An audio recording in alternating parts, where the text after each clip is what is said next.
নিজের বাপের বাড়ি যতটা ধনী শ্বশুর বাড়ি থেকে বানাইছে তার চেয়ে বেশি। ওই চুরির টাকা কোথায় রাখবে? জনগণের চুরির টাকা নিয়ে ওখানে রেখেছে। আমরা ওই নূতন শ্বশুর বাড়ি আর তৈরি করবো না।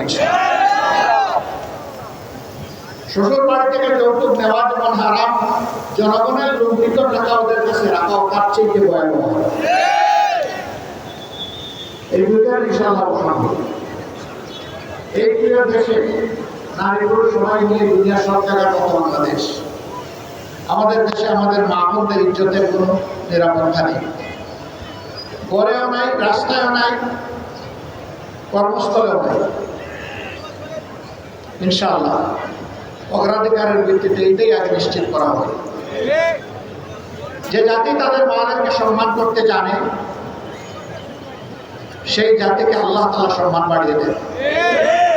আর যে জাতি তাদের মায়েদেরকে, মায়ের জাতিকে, মা বোন এবং মেয়েদেরকে সম্মান করতে জানে না, আল্লাহ তাআলা কিভাবে তাদেরকে সম্মানিত করবেন?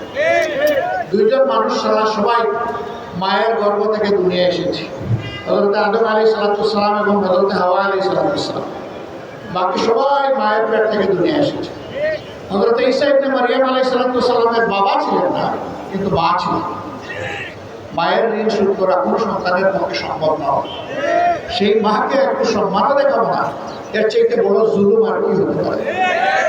ইনশাআল্লাহ আমরা